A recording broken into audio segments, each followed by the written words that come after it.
Afganistán, habitado alrededor de 7000 a.C., ha estado en transición durante la mayor parte de su historia. Primero Alejandro Magno, después Genghis Khan, en el siglo XIX los británicos, a finales del siglo XX los soviéticos y ahora los Estados Unidos. Conquistado, pero nunca subyugado.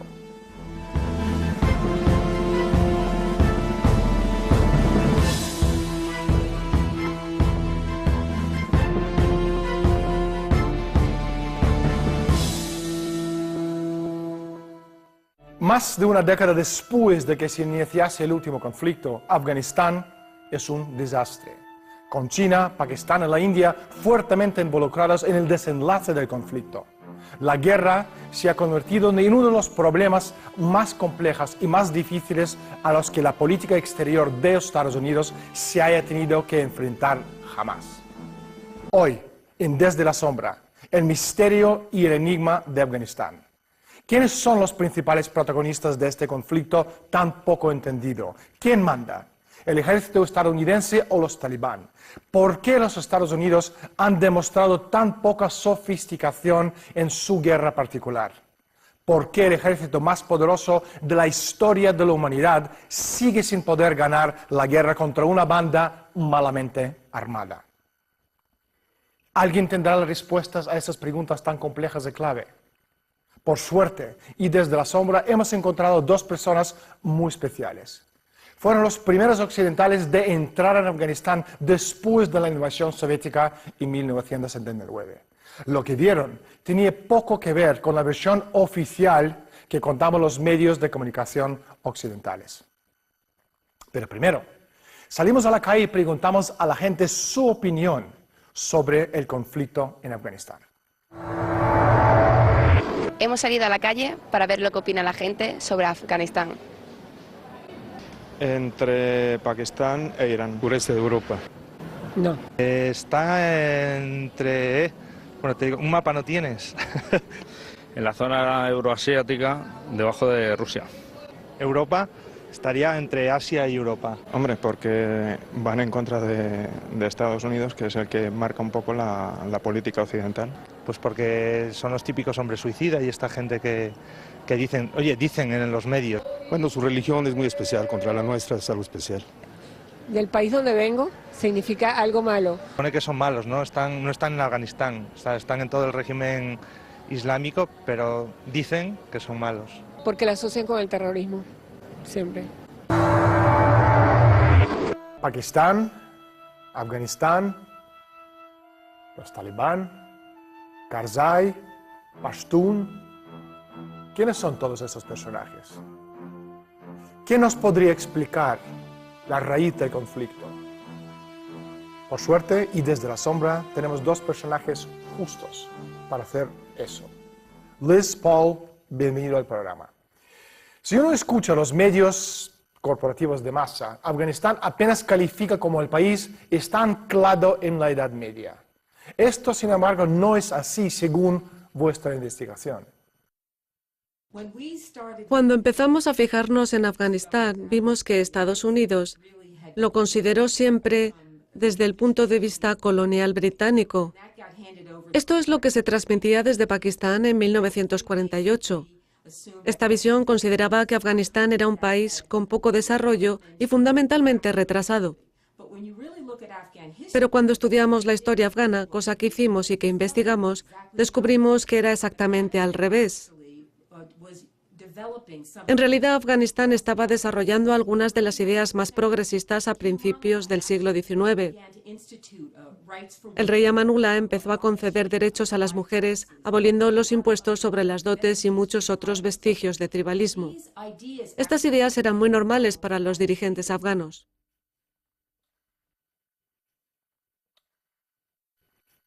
Durante el reinado de Zahir Shah de 1933 a 1973, se puede ver un lento avance de las ideas progresistas. Pero en 73, el rey fue reemplazado por su primo Mohammed Daoud. Alarmados, Estados Unidos cambiaron radicalmente su visión de Afganistán. En este momento, Pakistán se convierte en el protagonista principal, porque Estados Unidos lanzaron la insurgencia actual desde Pakistán con el objetivo de desestabilizar Afganistán. Y lo que quería desestabilizar era una manera muy progresista de ver el mundo. Paul, ¿qué pasó con todos los líderes modernos y progresistas en Afganistán? Había una política de eliminar a los progresistas. Se les percibía como demasiado prosoviéticos en Occidente y en los Estados Unidos. De hecho, los Estados Unidos, durante la Guerra Fría, adoptaron la postura de ¿estás con nosotros o contra nosotros? No lograron que Afganistán se prestara a ello entrando en varios tratados y organismos. Insistían, dado que habían sido invadidos por los británicos en varias ocasiones. Insistían, y sus dirigentes también, en mantener su independencia y su neutralidad. Esto está fundamentalmente en contra de la idea misma de Guerra Fría. Y a consecuencia de ello, Afganistán fue prácticamente desechado. Pakistán también estuvo muy implicado. Karzai, presidente de Afganistán. Un hombre odiado por los pashtun, los mismísimos pashtun que Karzai supuestamente jura representar. Su límite del poder es Kabul, la capital del país. Liz, ¿por qué el gobierno de Obama sigue apoyando a este personaje? Hay que remontarse al principio, cuando el gobierno de Bush. El gobierno de Bush eligió a dedo a Karzai. Ya tenía una historia familiar. Su padre era un dirigente político muy conocido en Kandahar. Pero el hecho es que Karzai estaba personalmente vinculado a los intereses globales. Tenía relación con UNOCAL. Fue designado por el gobierno de Bush absolutamente en contra de la voluntad del pueblo afgano. Y en la Loya Jirga del 2002, creo, alrededor del 75% de los miembros quería traer de vuelta al rey Zahir Shah, desde donde vivía exiliado en Italia. Querían traerle para devolver cierto tipo de unidad al país. Se les negó ese derecho. El gobierno de Bush básicamente dijo que no les dejaban traer de vuelta al rey, e instauró a Karzai. Por tanto, estamos ante un problema de legitimidad intrínseca. Vemos un proceso repetido que claramente va desde el gobierno de Bush hasta el de Obama y que nunca, pero nunca se ha preocupado realmente por esa falta de legitimidad. Así que en los medios de comunicación de masa generales afirman la idea de que ahora hay una legitimidad gracias al proceso electoral. Una cosa que realmente no existe en Afganistán. Paul, ¿por qué el gobierno de Obama promueve la centralización del gobierno en Afganistán cuando históricamente el país ha tenido una estructura descentralizada del poder? Los Estados Unidos hacen lo que hacen. Cuando invaden un país, montan lo que mejor conviene para sus intereses. Una autoridad centralizada y una estructura jerárquica. Así es exactamente como funcionan los Estados Unidos. Esto es lo que han intentado crear en Afganistán y ha sido un desastre completo. Es antihistórico. No hay nada en los 5.000 años de historia de la nación afgana que se parezca ni remotamente a lo que Estados Unidos han hecho allí. Karzai está ahí porque los Estados Unidos pensaron que un sistema presidencial le permitiría a un presidente como Karzai dictar sus condiciones a las provincias, a las regiones fronterizas. Naturalmente esto no ha sido así. Él manda a sus gobernadores y manda a su gente para gobernar estos sitios como un señor de la guerra, supongo. Y lo que pasa es que la gente sencillamente le ignora y ha permitido que los talibanes, paradójicamente, lleguen y digan: somos los auténticos gobernantes de esta zona.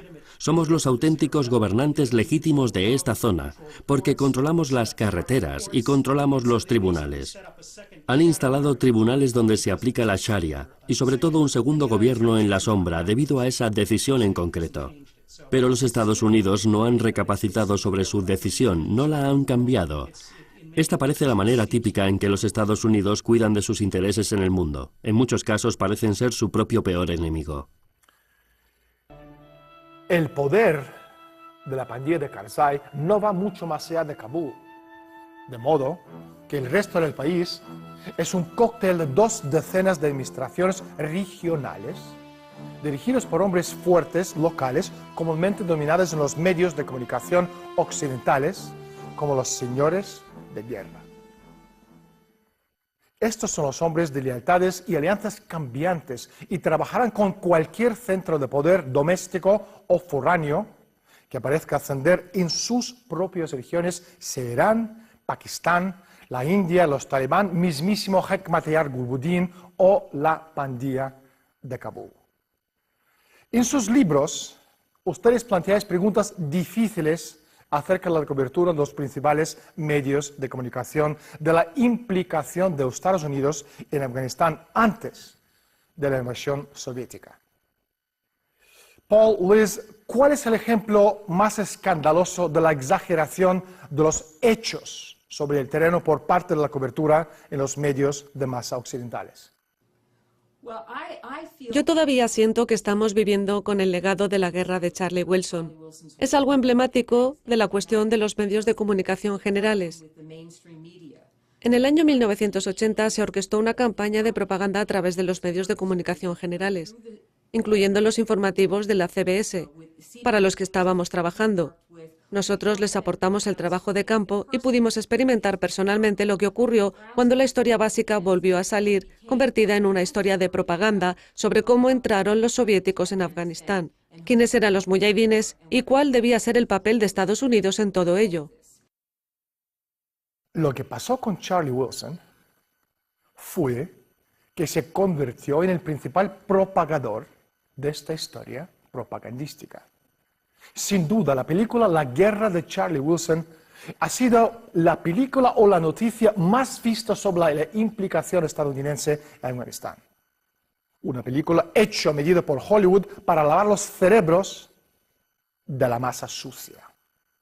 Liz, sigue por favor.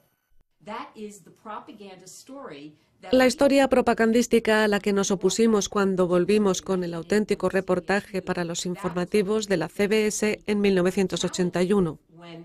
Ese fue nuestro reto cuando llevamos nuestro reportaje y no mostraba a los soviéticos de la manera en que la propaganda quería que se les viese. Los soviéticos controlaban Kabul en las calles y lo dirigían todo.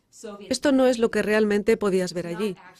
Por tanto, creo que este es uno de los aspectos más inquietantes de los medios de comunicación.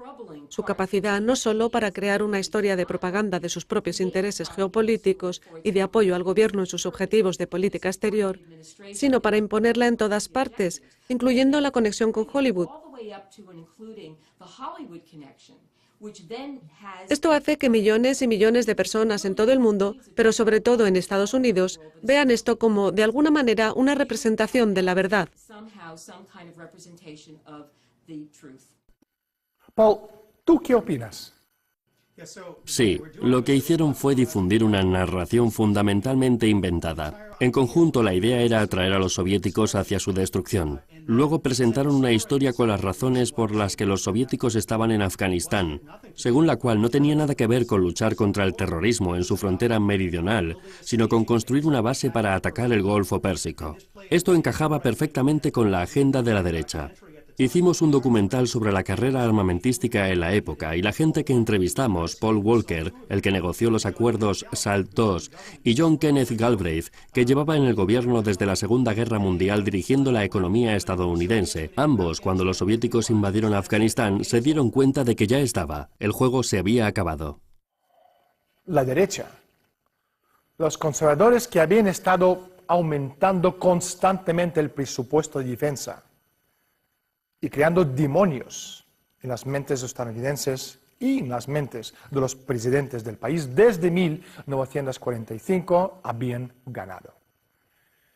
Y esta es claramente la gente que ha gobernado Estados Unidos desde 1979. Y el legado de todo esto es que es muy importante para las instituciones del país mantener su propia narración, porque si no mantienen esta narración, todo el tinglao de por qué están allí se derrumba. Hoy día se habla muy poco de la Alianza del Norte.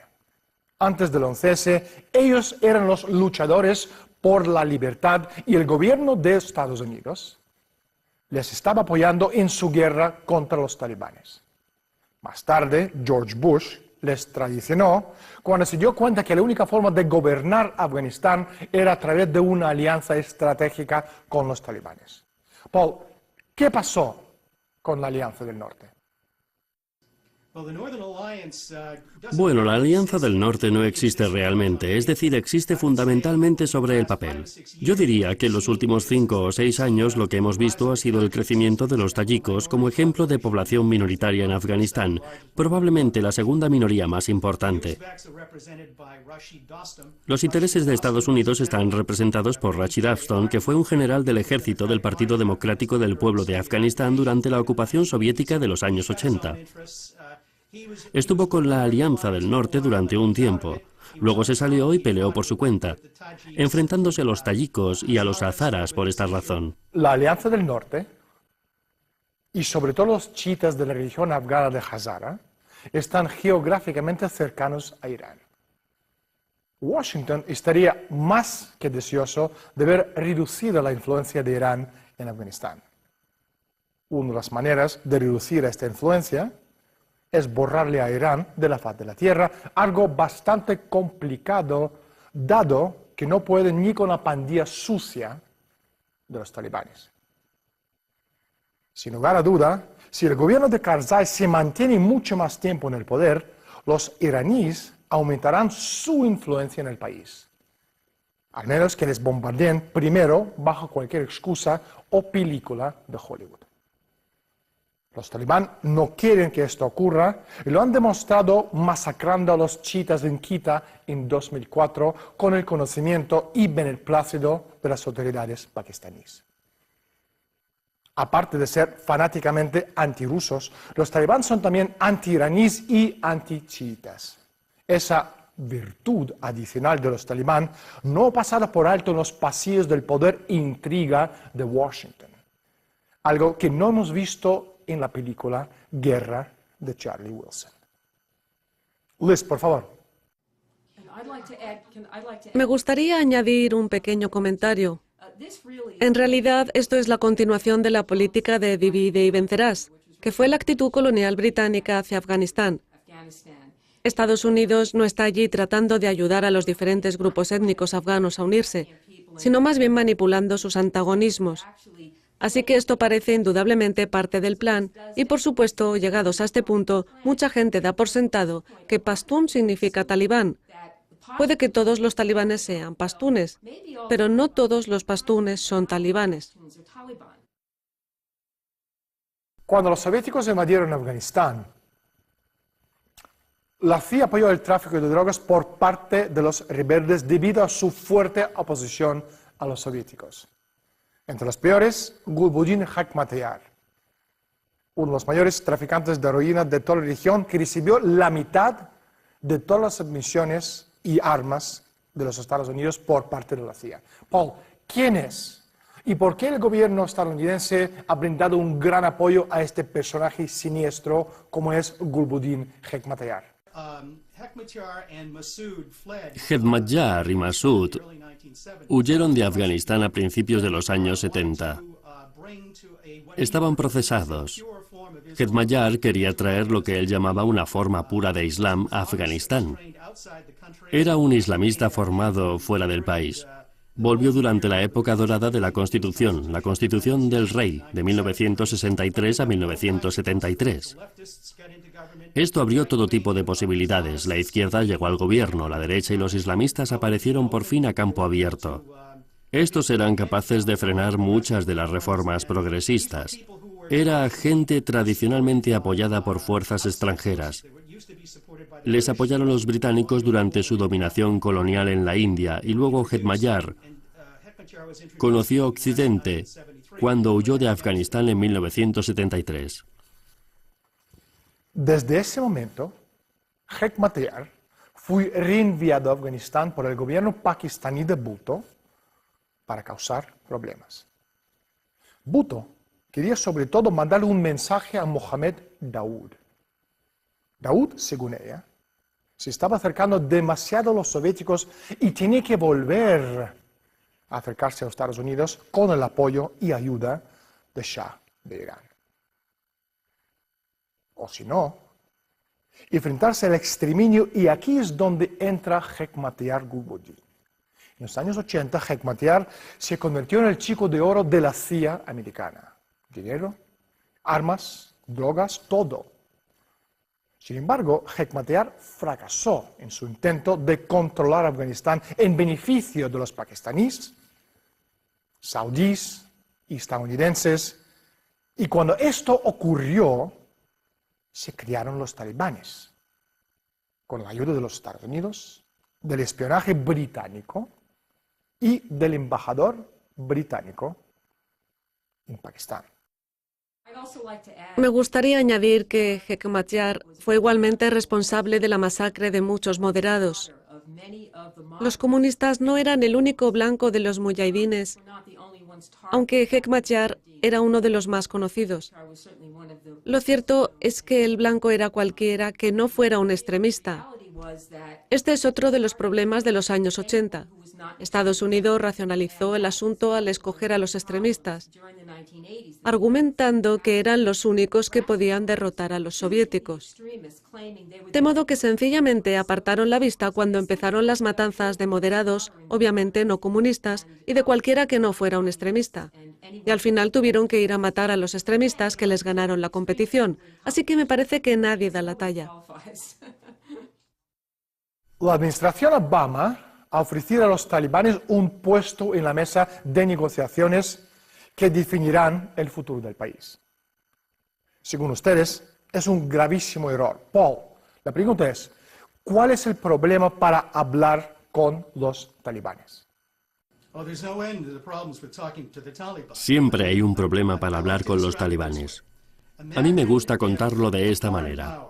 Imagínese que una potencia extranjera instala una base justo al otro lado de la frontera canadiense. Suponga que instala oficinas y recluta gángsters, algunos de los peores delincuentes implicados en tráfico de drogas, de armas o incluso de algunos que podrían haber ido a la cárcel en los Estados Unidos.